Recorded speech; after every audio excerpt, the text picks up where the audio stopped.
Welcome back to the Inland Sports Show here on Fox Sports Radio 1350 AM. March Madness is upon us. It's sweeping through Riverside as the Cal Baptist University women's basketball team is headed to Columbus, Ohio to compete in the Elite Eight. And before the Lady Lancers take on West Florida, they're joining us here on the Inland Sports Show. First off, congratulations, Coach Olson, on winning the West Region Tournament.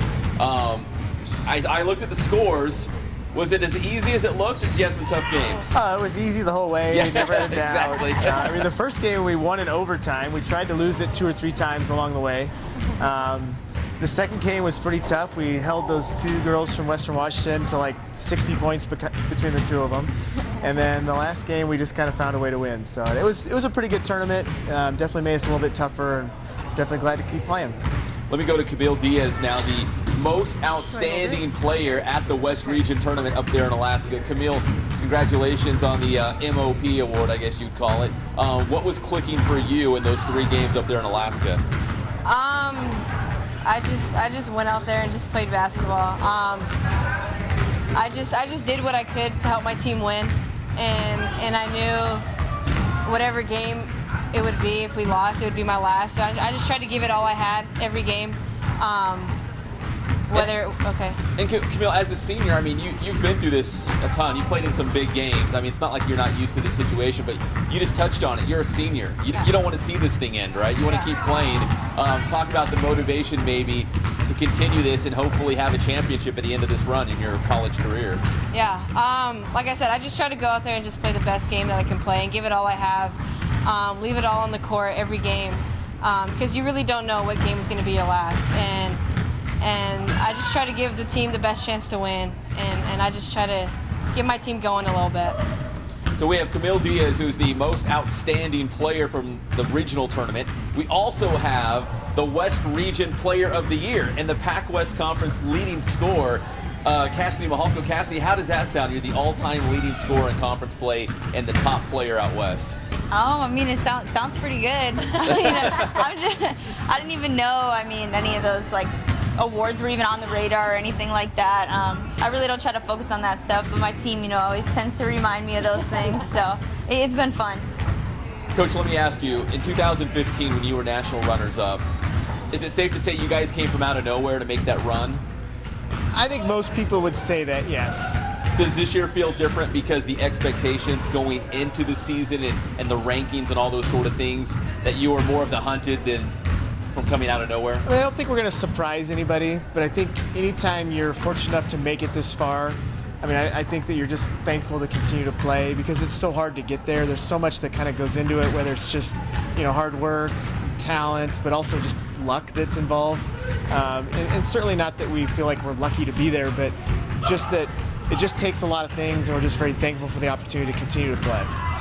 What are some of the things from when you went to the Elite Eight 2 years ago in Sioux Falls that you could use for this trip? Maybe even just logistically speaking, we need to get there a day early, we need to go to bed at this time, we need to eat this time. What are some of the things that you learned first time around? We're pretty low maintenance. The one thing I would say is I think that there's a day in between. If we're able to win the first 2 games, and if we're able to make it to the finals, there's a day of practice between the semis and the finals. And last year that was kind of a mess for us. There's a whole bunch of media at the practice, and it was really distracting.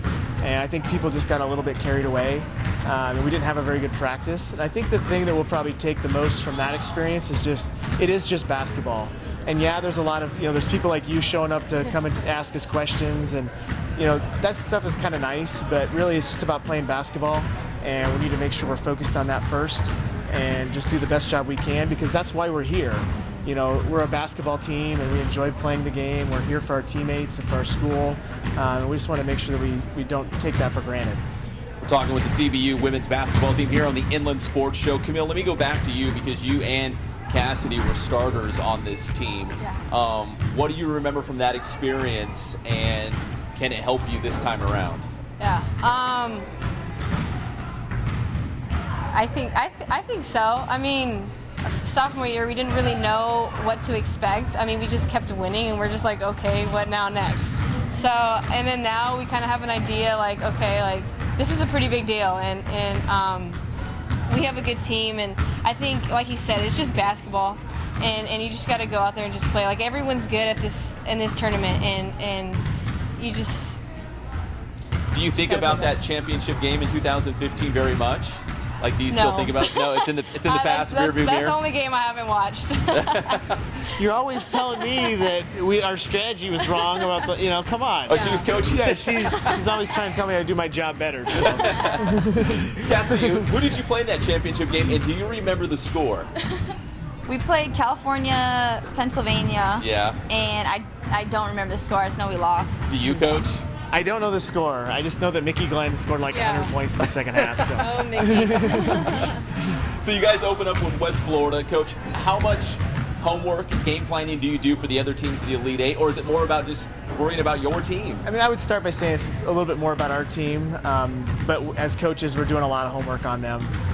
We'll watch them play several times on video, and some of that will kind of help shape how we, approach the next couple practices and prepare for the game. But I mean, I think if we show up and we play well, that's all we can really ask for, because all the teams are going to be good, and it's really more about just making sure that we're playing the best that we can play.